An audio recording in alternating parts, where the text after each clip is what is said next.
Alhamdulillahilladzi khalaqal mauta wal hayata liyabluwakum ayyukum ahsanu amala wa huwal azizul ghafur. Asyhadu an la ilaha illallah wa asyhadu anna Muhammadan abduhu wa rasuluh. Allahumma salli wa sallim wa barik ala sayyidina wa habibina wa syafi'ina wa maulana Muhammadin wa ala alihi wa ashabihi wa man tabi'ahum bi ihsan ila yaumiddin, amma ba'du.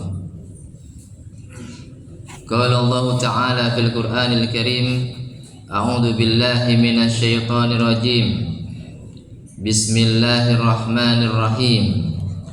Ya ayyuhalladzina amanu taqullaha haqqa tuqatih wa la tamutunna illa wa antum muslimun. Hadirin sidang salat Jumat yang dirahmati Allah Subhanahu wa taala. Marilah kita senantiasa meningkatkan ketakwaan kita kepada Allah Subhanahu wa taala. Takwa dalam arti yang sebenar-benarnya takwa, dengan mengerjakan segala perintah-perintah Allah dan meninggalkan segala larangan-larangan Allah Subhanahu wa taala. Hadirin yang dirahmati Allah Subhanahu wa taala, apabila kita ingin mendapatkan yang namanya kebahagiaan, keselamatan dan kesuksesan dalam hidup kita di dunia dan di akhirat, kuncinya selain kita bertakwa kepada Allah Subhanahu wa taala adalah kita harus menjadi pribadi yang bersyukur kepada Allah Subhanahu wa taala. Allah Azza wa Jalla berfirman, a'udzu billahi minasyaitonir rajim. Bismillahirrahmanirrahim. La in syakartum la azidannakum wa la in kafartum inna adzabi lasyadid. Yang artinya adalah apabila kamu bersyukur, niscaya akan aku tambahkan nikmat kamu, dan apabila kamu kufur, niscaya azabku sangat pedih. Syukur dalam ajaran agama Islam terbagi menjadi tiga. Yang pertama adalah syukur bil qalbi, syukur dengan hati.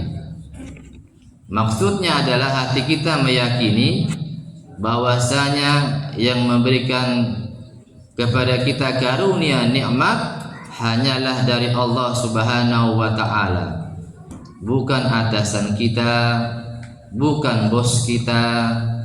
Mereka adalah wasilahnya, jalannya. Tapi sungguhnya yang memberikan kita rezeki adalah Allah Subhanahu wa taala. Kemudian adalah syukur bil lisan, syukur dengan lisan.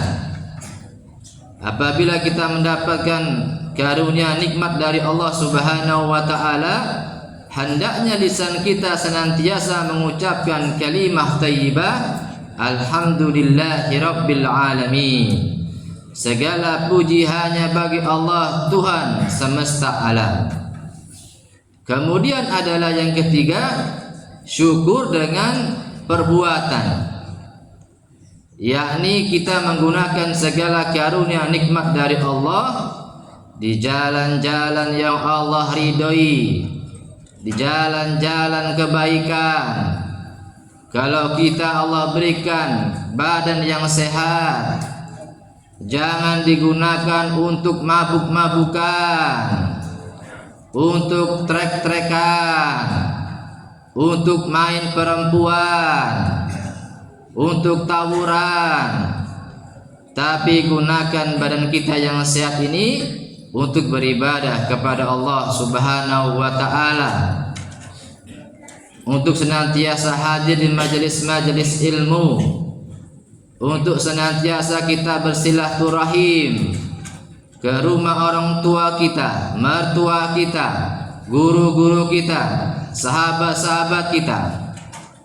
Maka insyaallah Allah akan berikan tambahan sehat kepada kita. Allah akan berkahi kesehatan kita dan berkahi usia kita. Hadirin yang dirahmati Allah Subhanahu wa taala. Kemudian adalah syukur itu memiliki kaidah. Kaidah syukur itu adalah kalau berbicara masalah duniawi, maka kita harus lihatnya ke bawah. Ya. Kalau kita sedang sakit, maka kita harus lihat ke bawah. Ternyata banyak orang-orang yang sakitnya lebih parah daripada kita. Sampai dia mau berjalan aja susah, sampai dia mau sholat aja susah, dan menyesal dulu waktu sehat, nggak mau ibadah kepada Allah Subhanahu wa taala. Kalau kita merasa miskin, kita lihat ke bawah, ternyata banyak orang-orang yang lebih miskin daripada kita. Tidak punya apa-apa, hidupnya di jalanan, harta bendanya hanya gerobak saja yang ia miliki. Banyak kita lihat di jalan-jalan seperti itu. Itu masalah syukur dalam masalah dunia. Tetapi kalau dalam masalah ibadah, masalah akhirat, maka kita harus lihatnya ke atas. Kalau kita merasa ibadah kita sudah cukup bagus, sudah cukup baik, kita lihat ke atas, ternyata banyak orang-orang yang ibadahnya lebih bagus daripada kita. Terjaga dia salat malamnya, terjaga salat qabliyah ba'diyahnya, terjaga salat duhanya, terjaga salat berjamaahnya. Maka ini memotivasi kita untuk meningkatkan kualitas ibadah kita. Kalau kita merasa ilmu kita sudah cukup luas, cukup banyak, kita lihat ke atas, ternyata banyak orang-orang yang lebih luas ilmunya daripada kita, lebih alim daripada kita, sehingga kita termotivasi untuk senantiasa meningkatkan, menambah ilmu kita. Dengan kita senantiasa membaca buku-buku, kita menghadiri majelis-majelis ilmu, kita ikut seminar-seminar supaya ilmu kita bertambah. Hadirin sidang salat Jumat yang dirahmati Allah Subhanahu wa taala. Kalau nikmat karunia yang Allah berikan kita salah gunakan, kita gunakan untuk kemaksiatan, kemungkaran, kata Allah adalah inna adabi lasyadid. Sesungguhnya azabku sangat pedih. Ada beberapa kisah nyata terjadi, kebetulan kisah nyata ini. Yang pertama, kisahnya seorang wanita anak SMA yang memiliki wajah cantik nan rupawan, tetapi dia adalah seorang playgirl, wanita yang suka mempermainkan pria. Dia pacarnya banyak sekali. Suatu saat di daerah Deplu, dia sedang naik motor dengan pacarnya. Kemudian karena turun hujan, rintik-rintik hujan, pada saat belokan terjatuhlah motornya. Dan wajahnya yang cantik jelita terseret aspal. Rusak mukanya, terlihat daging di pipinya, daging di jidatnya. Rusak wajah yang sangat cantik itu. Diambil oleh Allah. Ada lagi juga seorang kisah nyata, seorang profesor yang ketika ditanya oleh seseorang profesor, bagaimanakah menurut profesor tentang LGBT, lesbian, gay, homoseksual? Kemudian kata sang profesor, saya kira menurut saya itu boleh-boleh saja, itu hak asasi manusia. Padahal jelas dalam Islam adalah hukumnya dilarang LGBT. Maka bagaimanakah cara Allah mengambil kepintaran seorang profesor ini, banyaknya ilmu yang Allah berikan kepada sang profesor ini, maka Allah putuskan satu syaraf di kepalanya, maka hilang semua ilmu yang ia miliki. Ketika sang profesor didorong sakit oleh istrinya, ditanya sama tetangganya, profesor, yang dorong profesor itu siapa? Kata profesor, digeleng-geleng kepala, nggak tahu nama istrinya. Ditanya lagi, profesor, 5 tambah 5 berapa, prof? Digeleng-geleng kepala. hilang ilmu yang ada pada dirinya. Ada lagi kisah nyata yang terakhir,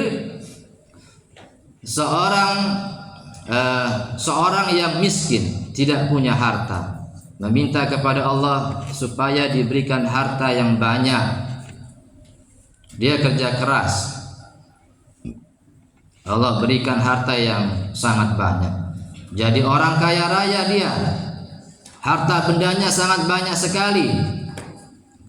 Tetapi hartanya digunakan untuk banyak bermain dengan perempuan, sewa perempuan, dibawa ke hotel, sampai akhirnya kepergok sama istrinya.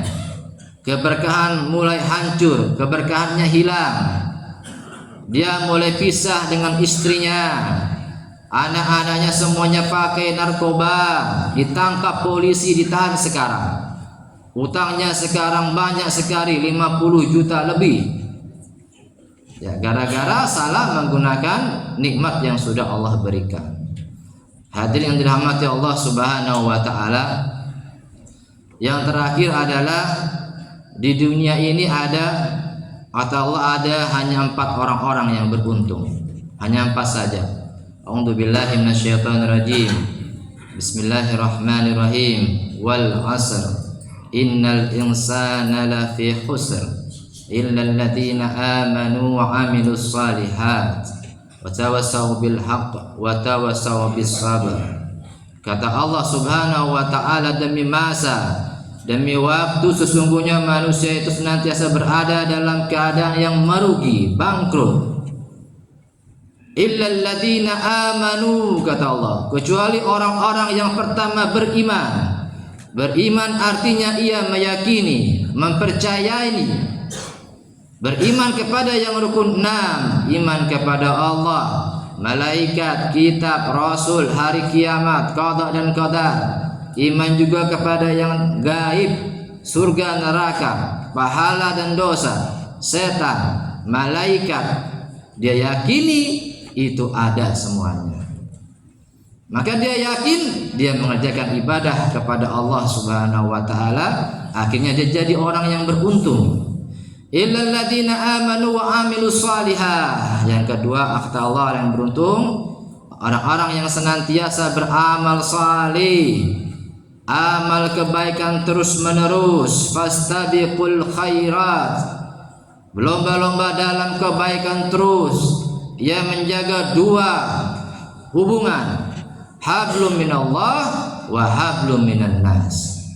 Dia jaga hubungan dengan baik kepada Allah Subhanahu wa taala, rajin beribadah, dan juga dia jaga hablum minan nas, berbuat baik kepada orang tuanya, mertuanya, istrinya, anak-anaknya, tetangganya, tamunya, bosnya, karyawannya. Semua dia jaga dengan baik. Anak buahnya, jangan sampai ada yang terluka, jangan sampai ada yang terzalimi. Ini kunci surga. Banyak orang saleh, ahli tahajud, ahli ibadah, tapi hablum minasnya tidak baik. Suka berantem dengan tetangga, ribut sama istrinya, KDRT sama istrinya, kasar sama anak-anak. Gak bakal bisa masuk surga seperti ini. Ada lagi hubungan sama manusianya baik, sangat baik sekali, tapi nggak pernah salat di dunia, nggak pernah tadarus Quran, nggak bakal bisa masuk surga. Dua-duanya harus baik. Innal ladzina amanu wa 'amilus shalihat wa tawassaw bil haqq. Yang ketiga, orang beruntung senantiasa saling menasihati dalam kebenaran. Sesama teman, kadang teman kita khilaf. Al-insan mahalul khata' wa nisyan, kata Nabi. Manusia itu tempatnya berbuat kesalahan. Manusia juga lupa, tempatnya lupa. Teman kita salah, khilaf, salah, lupa. Tugas kita mengingatkan selalu dalam kebenaran, dalam kebaikan. Wa tawassaw bil haqq wa tawassaw bis sabr. Senantiasa menasihati dalam kesabaran. Kita saling nasihati. Persaudaraan saling menasihati, bersabar dalam kita taat kepada Allah, dari mulai akil balik sampai Allah wafatkan kita ibadah kepada Allah. Yang kedua, sabar kita meninggalkan kemaksiatan, kemungkaran.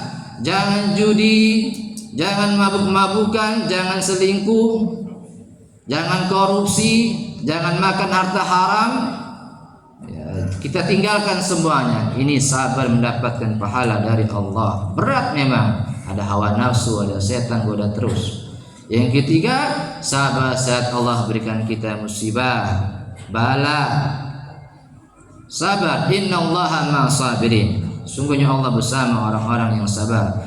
Semoga ada manfaatnya. Barakallahu li wa lakum fil Qur'anil Karim wa nafa'ani wa iyyakum bima fi minal ayati wa dzikril hakim. Aqulu qawli hadza fastaghfiruhu innahu huwal ghafurur rahim.